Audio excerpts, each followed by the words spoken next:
Welcome, welcome, welcome to Straight Talk with Shelia. Thank you so much for tuning in on a weekly basis. I appreciate you talking back to me, the comments, questions, feedback, send them my way. I just wanted to connect with you today. We're still continuing the mental fitness. And the topic for today is feel your feelings for your well-being. I have a question for you. Have you ever been asked, what are you crying for? It could be when you were a child or maybe as an adult. You're crying and someone asked you that. I want to tell you today that it's okay to cry. I cry very easily. I cry for happy times, sad times. I cry when I'm touched by something someone's going through from an emotional place. I cry very easy. And I realize that it's okay. Have you ever thought about, I don't know if you've ever cooked with a pressure cooker. When that pot is cooking and the steam is building up, if the valve is not working to allow the air to come out at its own pace, it will blow something off. It is critical that we realize that crying is a way for us to alleviate and let out the pressure of whatever is building up. It is so important that we give ourselves grace and be okay to let it out. Yes, sometimes you let it out the wrong place at the wrong time, but hey, that's when you offer yourself grace because you can't do anything about that. If it needs to come out, it needs to come out. But the thing about it is, after those tears have leaked from your eyes and maybe drop onto your lap, or you had a good cry, you're sniffling and everything, you get an opportunity to tap in and say, why am I crying? Is it from a place of pain? Is it from a place of joy? What is it?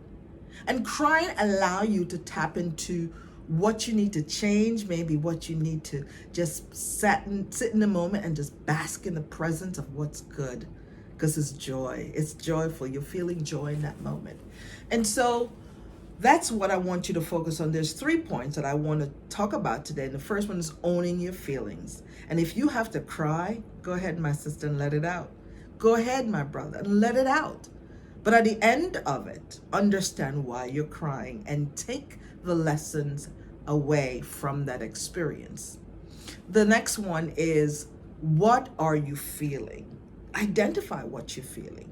That's that session after the good cry. You sit and you ask yourself, what do I need to change? What is this saying to me? What am I experiencing? And sit with it and identify the things that's, giving you joy in the moment, so that's why you cry. Or maybe this is something that's disruptive and painful and challenging. Let the air out, breathe, and then give yourself grace to understand why you're crying and come up with solutions and things you can change about it, or get together with a coach or a therapist if it's someone that you need to address some emotional things with that's deep and heavy, then do that. The other thing is to correct your negative self-belief. We've been taught so many negative things from parents, from friends, from the community. And I've had to unlearn a lot of things. And you've got to be okay with unlearning some stuff. So the negative self-belief is that boys don't cry, men don't cry. You have to man up. In the crisis that we're having right now, we're going through a heavy, heavy crisis with mental health issues.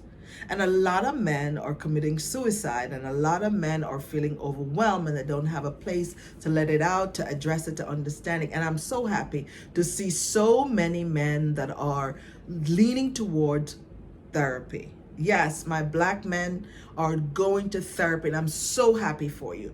It is critical that you do the things you need to do to address your issues, whether they're issues of their current issues or past issues, past traumas. It's important to feel your feelings and know that they're showing up for a reason, and it's okay to have them. Whether they're joyful or they're painful, it's okay to address them and identify what they are. So remember, feel your feelings for your well-being. Own your feelings. If you need to cry, go ahead and cry and let it out.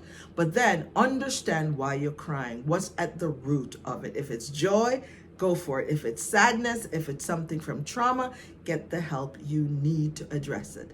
And correct the things that you've been taught around your emotional expressions. Crying is an emotion, and it's okay. The Creator designed us with everything we need on the inside, and tears is one of them, one of those emotions. Just like He'd give you anger to address certain things you need to change, tears are the same. Tears are saying that this might be a painful experience here, let me get help for it, or this might be a joyful experience here, let me just bask in the moment of the joy that I'm experiencing right now. Own your feelings, and this exercise and this process of owning your feelings will help you to develop a very strong and healthy mental fitness. I am your coach. I am your sister, and I want to hear from you. Share with me how you manage your feelings. What are some things you have to unlearn? What are some things that you need to put in place and practice to better and strengthen your mental well-being? It is critical that we build our mental fitness. And remember, just like you go to the gym to build your muscles and your strength in your limbs and your body, you've got to go to the gym to build your mental fitness. And today, owning your feelings for your well-being is a great place to start. Have a great day, and may God bless you. Bye-bye.